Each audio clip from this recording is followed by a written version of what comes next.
What is up, ladies and gentlemen? Welcome to another Palworld Feybreak video. Today, guys, we're going to be going over all of the new buildings that this new update has brought us. So, the first one that I want to discuss is the large-scale electric incubator located right here in front of me. Now, this bad boy is level 60, so you will need to hit level 60 in order to unlock it, and you will need the ancient technology points as well in order to unlock it, and some hexalite. But this thing is like the incubators on very powerful substances, because you can actually incubate 10 eggs at once. It also does provide an incubation speed of plus 100% to all of the eggs, regardless of what eggs you have in there. So you know how different element eggs have different incubation temperatures? Well, this sets it to 100 for all of those eggs. So you can also collect all of the hatched pals as well. Oh, it's a Mimog. And it will go ahead and pop up like that for you as well. So this is a very powerful new device. It's going to amplify your breeding ability by a huge amount. You just have to hit level 60 first to be able to utilize it all. Now, guys, the next building that we have is the guild chest. Now, the guild chest is something you can place down in any base.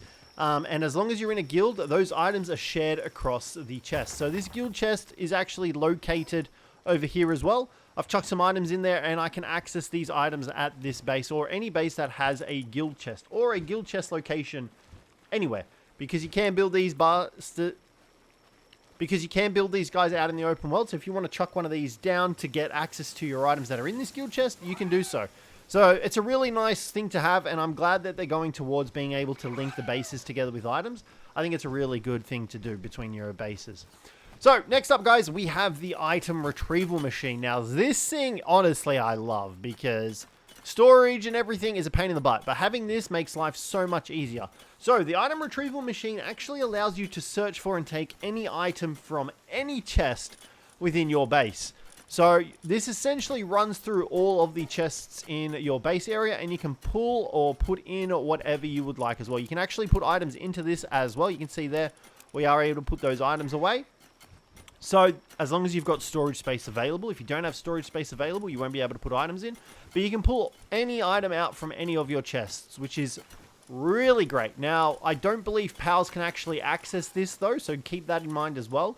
But this is still a really big quality of life in terms of storage space and everything like that, and being able to find your items that you need as well. Now, next up, we have the medicine rack. Now, the medicine rack is a new medicinal sort of thing that you can use. So what you can actually do is you can put medicine into this, and pals will actually come along and grab the medicine and use it on themselves. So you can see here, all of our pals have some sort of sickness going on with them, but having this will allow them to go ahead and cure themselves, pretty much meaning that you won't actually have to manually cure them yourself anymore, which once again is just a huge quality of life structure that you can have. You can see that all my pals now aren't depressed anymore. They don't have ulcers. They're not injured, except for Digtoise. I don't know what's going on with Digtoise, but he's having to sleep in the spa.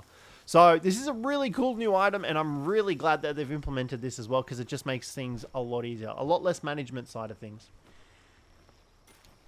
Now, next up, we have the flea markets. So if you are playing on a server, you can actually set up these flea markets to sell pals and items. So you can see here, we can hit the edit sales list, and we can then go into warehouse management. So say if we wanted to sell this schematic, we could chuck that in, some keys even. Can we sell the keys? We can sell the keys. You can see there, we can then move these across and add these into the sale list and set the price for them as well. So you can see there, if we want to sell one of those, how much do we want to sell it for? We can sell it for, whatever you want, really. You can see that you can sell it for any item. So if someone has some blueprints or anything like that, it makes getting items across. So let's just say we want to sell it for 500,000. There's a zero in front of that. I don't know why the zero is there for. There we go. You can see there, you can set it for 500,000 and hit OK. And just like that, someone can come along and buy your blueprint for 500,000. So if you come across here, you can hit see goods. And you can see there, we can buy that if we wanted to. Not really much of a point in us buying it unless we're trying to do some money laundering, which we don't really want to do. I'm not too fussed about that. But you can see that, and you can do the same thing with your pals as well. So you can go ahead and add them into the sale system, and then if you want to sell it for coins, if you want to sell it for a certain resource, you can do that as well. So another really good quality of life, because before you couldn't actually trade. You could drop pals, but you couldn't actually trade them, and this is really good if you're on a server with a community and you want to sell a bunch of this stuff. Speaking of, you guys can join my Palworld server if you do feel like joining a community server as well. Link is in the description in the Discord server, so feel free to join that as well. Now, next up, we have a new oven. So this is for food production, and this essentially means that you can assign multiple pals to this area to cook all the food for you. As some of this food does require quite a lot. Minestrone is probably the new best thing that you can make now as well in terms of just ease of access. You can see there 146 nutrition and 18 sanity. I definitely think it is the new salad, so you could definitely go ahead and make plenty of those.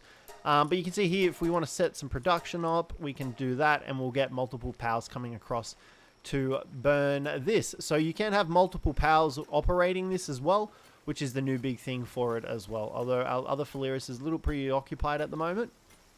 It's just a really good way to go about increasing your production of late game resources. And once again, it is a late game sort of item. I just realized I haven't been going over the previous items. We'll quickly do that. So the guild chest, which we did cover, is at level 40, and it is with the ancient technology points.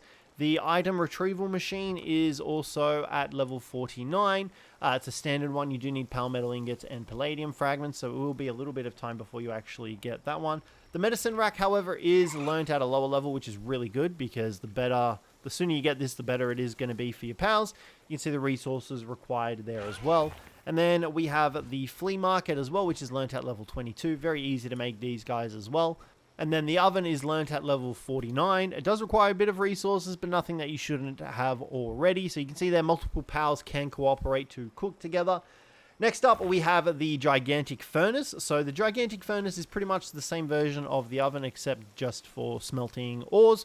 So multiple pals can collaborate to perform smelting, and you can see that just here as well. So you can get the steel, the palmetal ingot. It can also make the new hexalite bars as well. We just haven't actually got that learned. Here we go. Let's grab that real quick. And you can see there is hexalite. This is the only structure that can smelt hexalite, so do keep that in mind as well.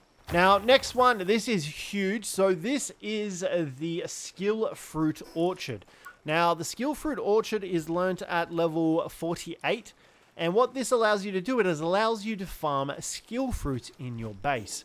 So you can actually set the skill fruit that you want. So you can see here, we've got a couple of different ones here. Let's go ahead and set in Try Lightning. Now, this will grow very similar to any of the other crops. It does take a lot longer to do so, but you can essentially just farm a bunch of the skill fruits and then use those on your pals. So this is really good. Make sure that if you do manage to get some skill fruits, you do save some of them for where you do want skill fruits to grow. But you can see our Yormantide is watering this, and the bar is barely moving. Okay, he's a terrible example now because he's decided to walk off.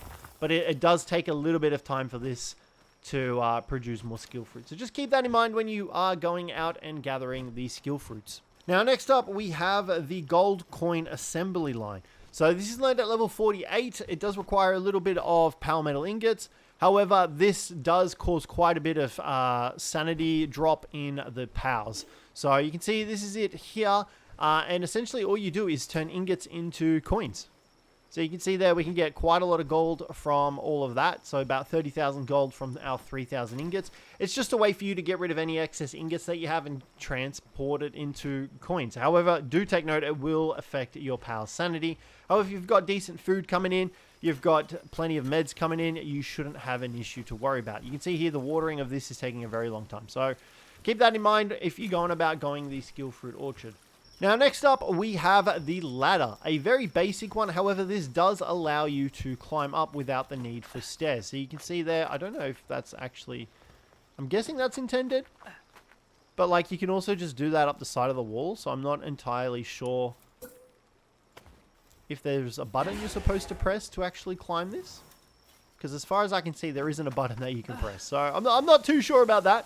But the ladder is learned at a very early level, so you don't need to stress too much about that. Level 10 you can see there. So yeah, just something a little bit extra to add to your structures that I guess only you are able to climb up. So if you wanted like a separate base area for yourself, you could set that down and not worry about your pals coming up. Now, next up, we have the pure quartz mine. So this allows you to grab some pure quartz, which you can use for recipes. So you do need lots of quartz for circuit boards, so it is worth grabbing this as well. However, this is learnt at level 50, and you do need to have defeated the PAL genetic research one. So Victor and Shadowbeak up here in the snow, you need to have defeated them in order to get access to learn this. But yeah, pure quartz, it allows you to pretty much automate it so you don't have to go out gathering it yourself. Now, next up, the final new building that they added in this update is the Accumulator. So this is essentially just a battery storage for power, which is really good because for Sakurajima, the use of harvesting oil and mining oil requires a crap ton of power, and you had no way to keep that system running at night unless you ran nocturnal powers. So this actually allows you to charge it during the day so that when your powers go to sleep at night, your machines will continue running. So like your oil refineries and stuff like that will still pull the oil out of the ground while this is there. So you can build multiples of these as well, and they essentially act as batteries. So it's a really good item to grab. But guys, that is all of the new buildings in the Feybreak update. Let me know which one your favorite is. For me, it's definitely the item retrieval machine and the guild chest. I think those are massive. Obviously, you are going to need this stuff to progress later down the line as well, so that's probably also warranted. But yeah, I'm a big fan of these item retrieval machine and the guild chest. Also the medicine rack. A lot of these buildings are just great. Like, they just add so much more depth to the game, which is really appreciated. So guys, that's going to be it for today. If you enjoyed it, don't forget to leave a like, subscribe down below for more. But on that, thank you very much for watching, and I'll catch you in the next one.